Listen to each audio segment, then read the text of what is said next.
And we're kickstarting the bulletin with some breaking news coming in on the Chamlial border strike that took place yesterday, where 3 Pakistan Lashkar-e-Toiba terrorists were killed. In fact, we're getting details of exactly what their modus operandi was. They had planned to attack a moving train in Sambha district of Jammu by throwing a chemical on the train to burn the bogies. Intelligence sources said that a huge cache of arms and ammunition were recovered from the slain terrorists, including chained IEDs as well as suicide belts.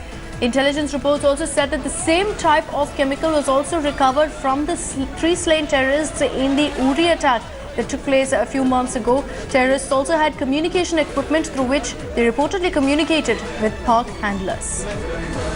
Let's go across to Ashwini Kumar joining us through the phone lines with more details. Ashwini, clearly the agenda at hand for the terrorists was to create maximum casualties, but their plan was thwarted by the BSF patrolling team.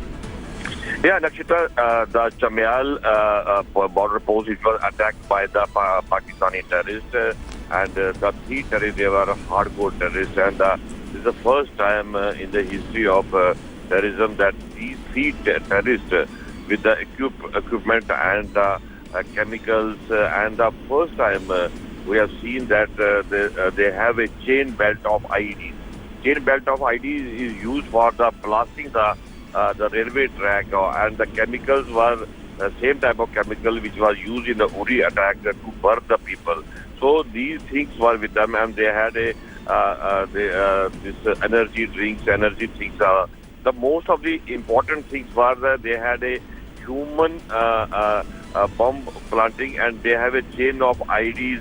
They have chain of grenade attacks.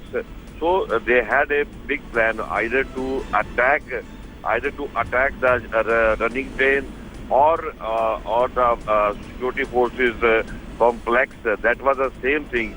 The most of the things the terrorists were using, and they have been eliminated by the BSF people. If they could have attacked the trains or the other area, it will be dangerous for our people. Absolutely. Ashwini, it's definitely worrying, isn't it? Because these 3 terrorists not only managed to infiltrate, but the kind of arms and ammunition they had, it's unheard of really for terrorists to be this well armed. Yeah, they were trapped by the BSF alert people because they were just crossing since yesterday night, and around 11:30 they were spotted by the in the thermal imagers, and immediately they were trapped and they fired, and immediately the officer reached there the whole night, and after the encounter with the terrorists in the Tubal area, and the ammunition, they were full bags of ammunition. This is the first time these types of things have been recovered from the terrorist place, including the chain IEDs. Then that bombing of the these bags were also fitted with the different things that so that they can attack the running trains or the army camp, like they attack the Uri area. Okay. So these things are very important for the investigation, and intelligence agencies are working. Absolutely. Why they are coming with the IDs and chain of IDs. Yeah. Absolutely, Ashwini. Thanks for joining us with those details.